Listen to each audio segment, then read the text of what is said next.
Guten Tag alle, heute werden wir nochmal über reflexive Verben auf Deutsch sprechen. Today we're going to talk again about reflexive verbs in German, especially those reflexive verbs that use the accusative every time. So a reflexive verb is a verb that has an object which is the same as the subject of the verb. And in English we accomplish this many times with the suffixes self or selves for the plural. German uses the reflexive much more frequently than English does. We're going to see some examples of just how that is here in a minute. Normally the reflexive pronoun will be accusative in most cases. There are some reflexive verbs that go with certain prepositions that use the dative, and we'll follow this video up with a video over those. But this list of reflexive verbs today are verbs and reflexive verb combinations with prepositions that use accusative. Okay, so for example, sich amüsieren, which means to amuse oneself. And just as a side note here, the reflexive pronoun sich is always used to indicate that a verb is reflexive. When you're looking it up in a dictionary, for example, you'll often see the abbreviation S to indicate that it's a reflexive verb. Okay, and just also, we have a video over the reflexive pronouns, so if you haven't already checked that out, you might want to check that out after this video, or even stop this video now and look at that and then come back. Okay, so ich amüsiere mich means I amuse myself, or I am amusing myself. Sich aufregen, which means to get excited or angry or upset about something. Warum regst du dich auf? Why are you getting so angry? Why are you getting so upset? Sich benehmen, often used. For example, kann sich nicht benehmen means he can't behave himself.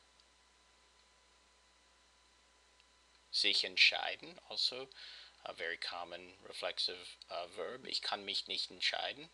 This is also an example of where German prefers a reflexive, whereas English we don't.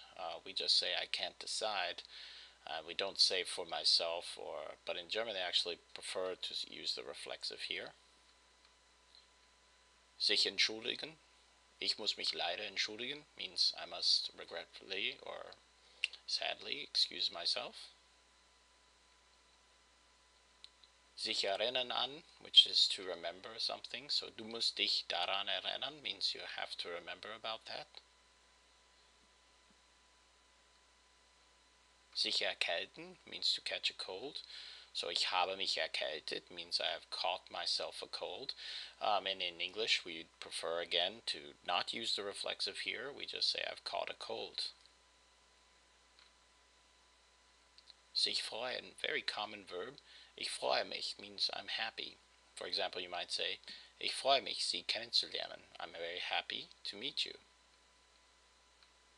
Sich freuen auf, this means to look forward to, so by introducing the preposition auf, we've changed the meaning here. Ich freue mich auf die Reise. I'm looking forward to the trip. Sich freuen über, so again, by adding this preposition, we're changing it a little bit.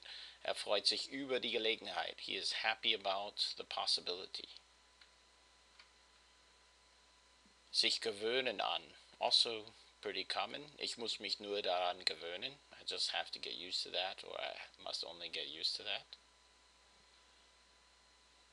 Sich interessieren für, for example, interessierst du dich für die deutsche Sprache?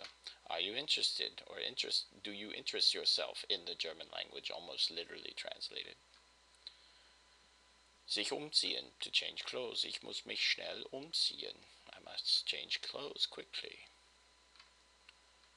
Sich unterhalten, to entertain or converse. Sie können sich unterhalten means they can talk or entertain themselves, the sich meaning themselves. Sich verspäten, to be late. Neigt dazu, sich zu verspäten, which means he is apt or he is prone to be late. Sich wundern über. Ich wundere mich über das means I'm wondering or I wonder about that. Sich zuwenden. Ich musste mich an dich zuwenden. I had to turn to you. Sich handeln um. Worum handelt es sich? What is it about? Okay, das ist alles für heute. Vielen Dank.